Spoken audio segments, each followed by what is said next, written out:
নমস্কাৰ বন্ধু বান্ধৱীসকল, আপোনালোক সকলোকে মোৰ অন্য এটি ভিডিঅ'লৈ স্বাগতম জনাইছোঁ।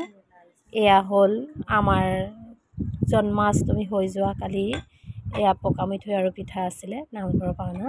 তাৰে চাহ একাপ খাবলৈ ল'লোঁ আৰু চাহকাপ খাই থাকোঁতে এটা কথা হঠাৎ মনলৈ আহিল।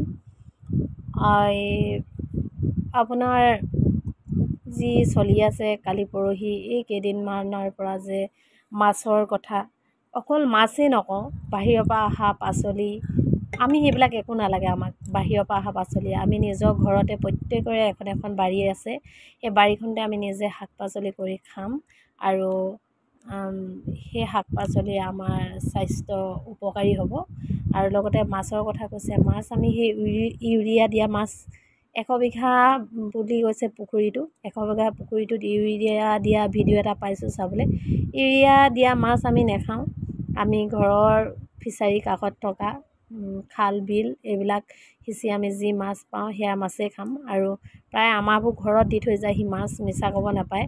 নদীৰ পৰা ধৰি আনে, খাল বিল সিঁচি ধৰি আনি পিনি আমাৰ ওচৰ চুবুৰীয়া ল'ৰাবিলাকে আমাৰ ঘৰত আহি মাছ দি যায়হি।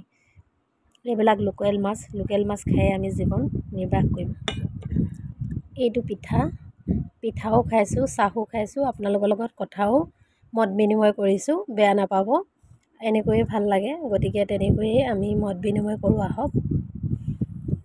বন্ধু বান্ধৱীসকল, আৰু এটা কথা কিন্তু, এই যে উপাধিবিলাক কিবা বেজবৰুৱা, কিবা হাজৰিকা, শইকীয়া উপাধি, এই মিয়া মুছলমানসকলেও এইবিলাক উপাধি লৈ ফেচবুকৰ কিছুমান পোষ্টত কমেণ্ট দি থাকে। আমাৰ বোলে আগৰ বোলে মিয়াবিলাক এনেকুৱা এটা সম্বন্ধ আছিলে, ভাল আছিলে, সকলোকে খেদিব নালাগে, আমুক কৰিব নালাগে। সেই পোষ্টত সেই যে বেজবৰুৱা, হাজৰিকা, শইকীয়া উপাধি লিখি পিনি সেই মিয়া মুছলমানকেইটাই ফেক একাউণ্ট খুলি তাত মন্তব্য দি থাকে। আমি আমি আহোম মানুহবোৰ, আমি অসমীয়া মানুহবোৰ, আমি খুব আৱেগিক। আমি আৱেগতে সকলোকে আমাৰ অসমখনত বাস কৰিবলৈ, বাহিৰত যাওকচোন, আমি তেনেকৈ মাটি ল'বলৈ ঘৰ সাজি আমি তেনেকৈ বসবাস কৰিব পাৰিমনে? কওকচোন আপোনালোকে। তেনেকুৱাকৈ বসবাস কৰিবলৈ আমাক সুবিধা দিবনে? তেনেকুৱা সুবিধা আমি কেতিয়াও নাপাওঁ। গতিকে আমি যে আৱেগিক, আমি আৱেগতে প্ৰতিটো কাম কৰি দিওঁ, এতিয়া সেইমতে নহ'ব। আমি এতিয়া আৱেগত আমি খেদিবলৈহে সাজু হ'ম। কাৰণ কেলৈ, আমি বহুত পস্তাইছোঁ, আমি বহুত ভুগিবলগীয়া হৈছে এই বহিৰাগতক আমি ঠাই দি। গতিকে আমি এতিয়া যিটো সময়, এতিয়া সময় সমাগত, আৰু সেই সময়ত আমি এটা কাৰণে প্ৰস্তুত কৰিলোঁ। আমি সিদ্ধান্ত ল'ব লাগিব সকলোৱে হৈ। মাছ নানে সিহঁতে, অসমলৈ মাছ নপঠায়।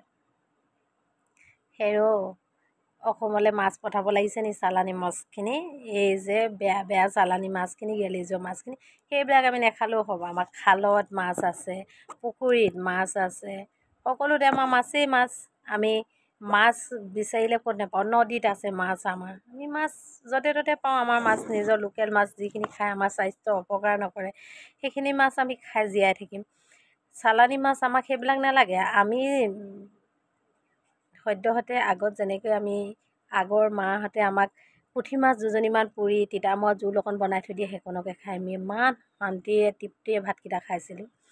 ঠিক তেনেকৈ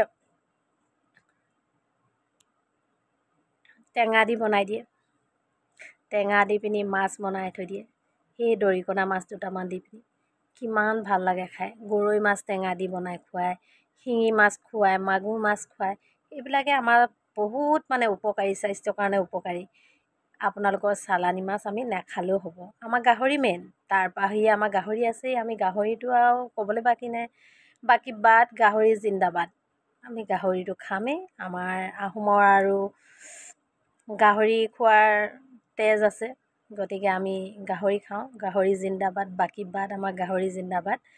আৰু তেনেকৈ আমি লোকেল বস্তু, আমাৰ ঘৰত কুকুৰা পোহোঁ, কুকুৰা আছে, ঘৰত ফিচাৰী আছে, মাছ আছে, তাৰে মাছ ধৰি খাম আমি। হাঁহ আছে, আমাৰ লোকেল ছাগলী খাম, আমি লোকেল গাহৰি খাম। আমাক চালানী মাছ খাবলৈ প্ৰয়োজন নাই। গতিকে আপোনালোকে চিন্তা নকৰিব, আমি সেই মাছখিনি অপেক্ষাত আমি ৰৈ থকা নাই। আমি আমাৰ নিজৰ স্বাস্থ্যৰ উপকাৰী খোৱাকৈ আমি নিজৰ পুখুৰীৰ লোকেল মাছ খাম, আৰু লোকেল মাছ খাই পিনি জীৱন জিন্দাবাদ, বাকী বাদ।